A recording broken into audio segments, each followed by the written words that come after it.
नमस्कार, आप सभी का स्वागत है हमारे चैनल जिसका नाम है एच के स्टडी पॉइंट।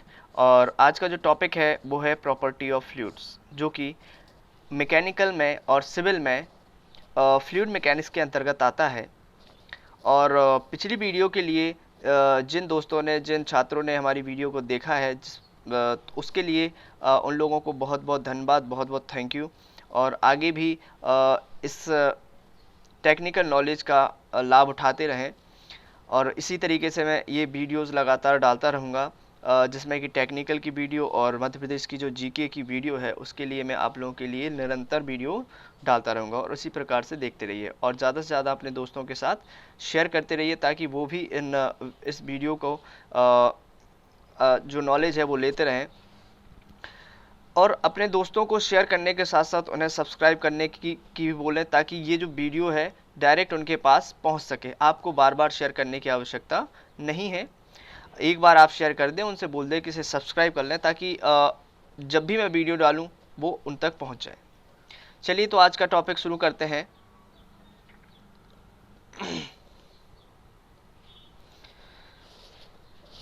आज जो हमारा टॉपिक है वो है प्रॉपर्टी ऑफ फ्लूइड्स। सबसे पहले हम फ्लूइड को जान लें कि फ्लूइड्स क्या होता है। फ्लूइड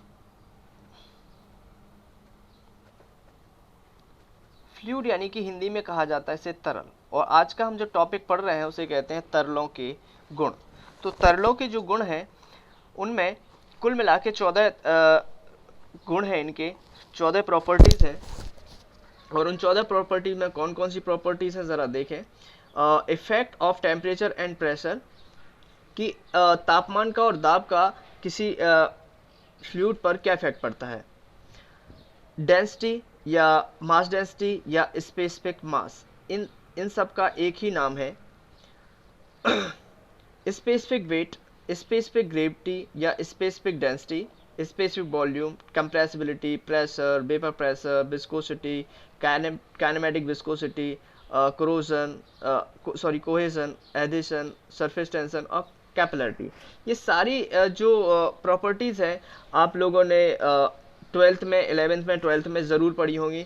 फिजिक्स के ये सारे टॉपिक्स हैं और इन सब टॉपिक्स को हम यहाँ पर थोड़ा डिटेल्स में और इनके जो लॉजिकल चीज़ें हैं उसको बताएंगे। चलिए हम अपनी सेकंड स्लाइड पर चलते हैं और हमारी पहली प्रॉपर्टी जो है उस पर चलते हैं। जो हमारी पहली प्रॉपर्टी है वो है effect of temperature and pressure. तो इफेक्ट जानने से पहले जो फ्लूइड है हम उसको जान लें कि फ्लूइड एक्चुअली एक चीज़ नहीं होती है। फ्लूइड हमारी दो चीज़ें होती हैं, जिसमें कि एक लिक्विड और एक हमारा गैस। माफ़ कीजिए, यहाँ पे जो लिक्विड की जो स्पेलिंग है इसमें एक्स्ट्रा डी ले किया है, इसके लिए क्षमा चाहूँगा। तो फ्लूइड, ये तो एरर्स हैं, नो प्रॉब्लम, बट यहाँ पे कॉन्सेप्ट समझें। फ्लूइड्स जो है वो लिक्विड भी हो सकता है और गैस भी हो सकता है।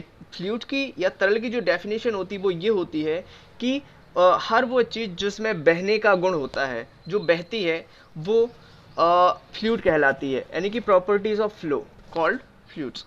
तो बहने के गुण रखने वाली जो चीज़ होती है वो होती है फ्लूइड्स। और यहाँ पर लिक्विड भी बहता है और हवा भी या गैस भी बह सकती है। तो यहाँ पर ये दोनों ही फ्लूइड्स हुए हमारे। इस प्रकार से अगर हम इसका टेम्परेचर का इन दोनों ही फ्लूइड्स पर इफेक्ट देखें तो क्या क्या इफेक्ट्स हमारे सामने आते हैं, ज़रा देखें। तो अगर लिक्विड का हम टेम्परेचर बढ़ाते हैं तो इसके लिक्विड का जो डेंसिटी है वो हमारी कम होती है और वॉल्यूम बढ़ता है। लेकिन ये दोनों ही बहुत ही नेग्लेक्सिबल बढ़ते हैं, बहुत ही कम बढ़ते हैं। इसके साथ साथ अगर हम देखें कि गैस का टेम्परेचर अगर बढ़ाया जाए, गैस का टेम्परेचर अगर बढ़ाया जाए तो इसकी डेंसिटी भी बढ़ती है और वॉल्यूम भी बढ़ता है। अब आपके माइंड में ये आ रहा होगा कि अगर वॉल्यूम का डेंसिटी घट रही थी तो गैस की डेंसिटी कैसे बढ़ती, जबकि टेम्परेचर तो वही है। यहाँ पर एक बात जान लेना आवश्यक होगा कि किसी भी गैस की जो डेंसिटी है वो इस बात पे निर्भर नहीं करती कि उसके जो मॉलिक्यूल्स हैं वो कितने पास पास या कितने दूर दूर हैं। वो इस बात पर निर्भर करती है कि उसके मॉलिक्यूल्स कितने बार टक्कर कर रहे हैं। जितनी ज़्यादा बार उसके मॉलिक्यूल्स टक्कर करेंगे उसकी डेंसिटी उतनी अधिक होगी। तो जब भी हम किसी गैस का टेम्परेचर बढ़ाते हैं तो उसके मॉलिक्यूल्स की वेलोसिटी या वो उसके मॉलिक्यूल्स एक्साइटेड होकर उनकी वेलोसिटी बढ़ जाती है और ये बार बार आपस में टकराते हैं, जिसके कारण इनकी जो डेंसिटी है वो बढ़ जाती है और वहीं पर वॉल्यूम है वो ज़्यादा हो जाता है क्योंकि वो बाहर की ओर फैलने की कोशिश करते हैं। चलिए नेक्स्ट देखते हैं, डेंसिटी या मास डेंसिटी या स्पेसिफिक मास। तो ये क्या क्या होते हैं ज़रा देखें। देखिए डेंसिटी मतलब क्या होता है, mass upon volume, mass upon volume, m upon v। यानी कि हम कह सकते हैं कि यूनिट वॉल्यूम में जितना मास होता है उसे हम उसकी डेंसिटी कहते हैं और इसकी यूनिट क्या होगी, मास की यूनिट केजी एंड वॉल्यूम की क्यूबिक मीटर। तो केजी क्यूबिक मीटर हमारी डेंसिटी की यूनिट होती है। इसी की जगह वो मास डेंसिटी भी पूछ सकते हैं, स्पेसिफिक मास भी पूछ सकते हैं। तो चाहे डेंसिटी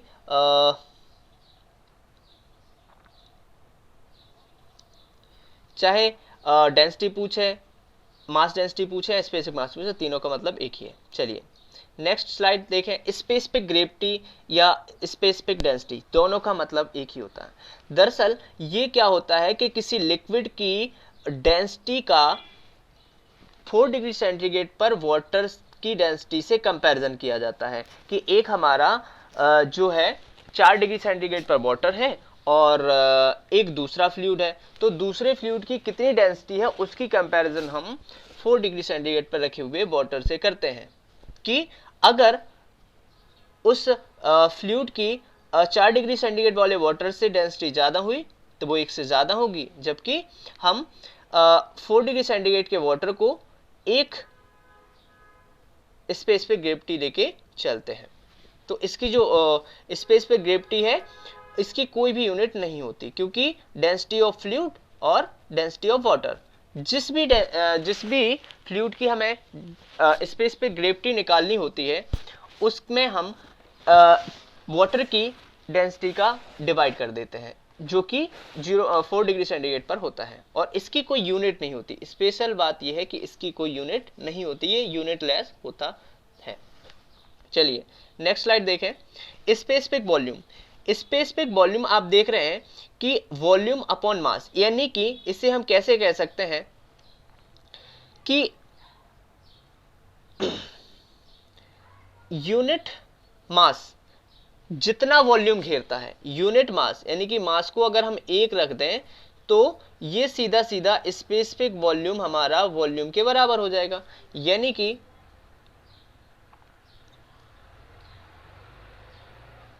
सॉरी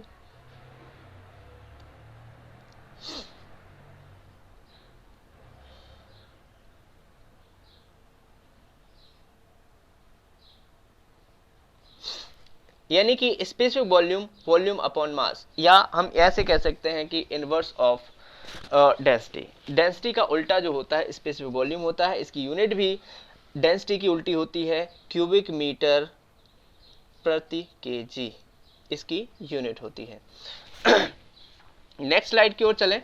नेक्स्ट स्लाइड है हमारी कंप्रेसिबिलिटी। कंप्रेसिबिलिटी किसी लिक्विड का वह गुण होता है जिससे कि बल लगाने पर उसके आयतन में और घनत्व में परिवर्तन हो जाए, तो उसे कहते हैं कंप्रेसिबिलिटी। कोई भी लिक्विड अगर कंप्रेसिबल है तो फोर्स लगाने पर उसकी डेंसिटी में परिवर्तन होगा और अगर कंप्रेसिबल नहीं है तो फोर्स लगाने पर उसकी डेंसिटी और वॉल्यूम में कोई परिवर्तन नहीं होगा, जैसा कि आप इस चित्र में देख पा रहे होंगे।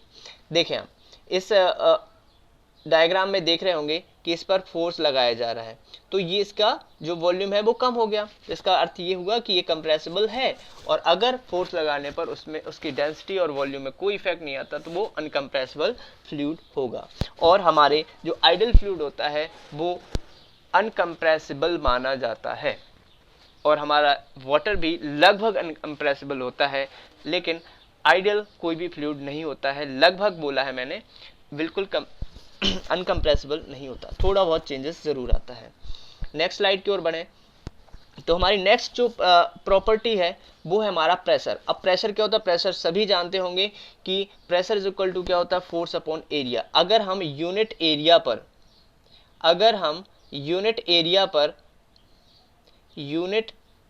एरिया पर एक फोर्स लगाते हैं तो इसका जो रिजल्ट मिलता है वो हमारा प्रेशर के रूप में मिलता है। यानी कि यूनिट एरिया पे जो फोर्स लगाया जाता है उसे हम प्रेशर कहते हैं। उसकी यूनिट हम जानते हैं, एफ की न्यूटन होती है, फोर्स की न्यूटन, और एरिया की मीटर स्क्वायर होती है। ठीक है, तो आगे चलें नेक्स्ट स्लाइड पर। और ये देखिए यहाँ पर एक चीज और देखते चलें कि यहाँ पर जो बल को कौन निरूपित करता है, न्यूटन का सेकेंड लॉ यहाँ पर निरूपित करता है हमारा बल को कि संवेग परिवर्तन की दर लगाए गए बाह्य बल के समानुपाती। ये हमारा सेकंड लॉ ऑफ न्यूटन्स होता है, जो F बराबर ma होता है। नेक्स्ट देखें, नेक्स्ट स्लाइड है वेपर प्रेशर। पिछली स्लाइड में हमने प्रेशर पढ़ा था, इसमें हम पढ़ेंगे वेपर प्रेशर।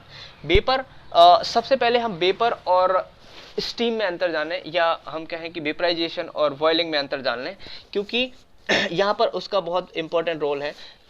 जो किसी लिक्विड का इवेपोरेशन या वेपराइजेशन किसी भी टेम्परेचर पर होता रहता है, जबकि जो बॉइलिंग होती है वो केवल और केवल हमारी सैचुरेशन टेम्परेचर पर ही होती है या बॉइलिंग पॉइंट पर ही होती है।